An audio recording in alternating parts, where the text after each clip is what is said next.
Early on March 15th, 2025, I had made one of the most peculiar and alarming discoveries of my career. Within a pile of abandoned possessions, a human bone was found not far from the purported location a missing person was last seen.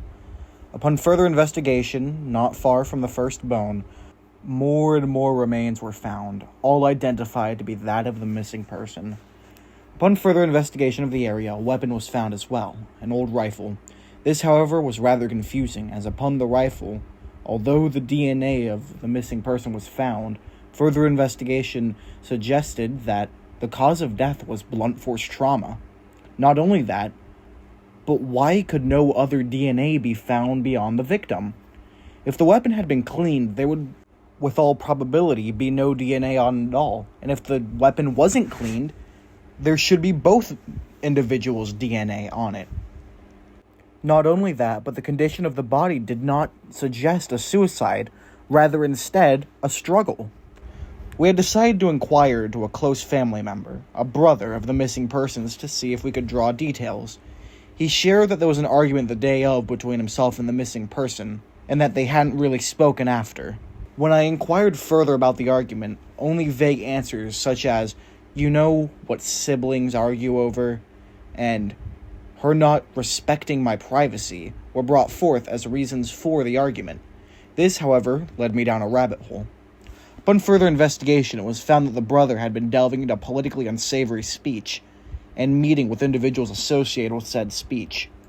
This seems to have led to a set of deals, which in one way, shape, or form seems to have led to the sister discovering said deals and causing an argument.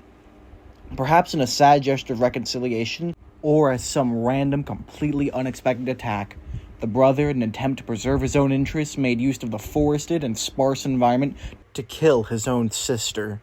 Though how is difficult to say, as the gun and the method of death do not seem to line up. This was done to hide the fact that he had been making these deals.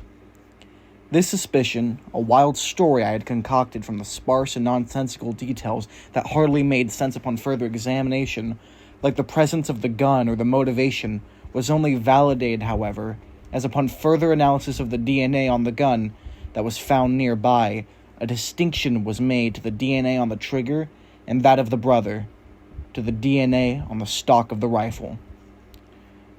Rather than shooting her with the gun at all, some series of events led to the attacker using the gun as a blunt force object rather than a firearm.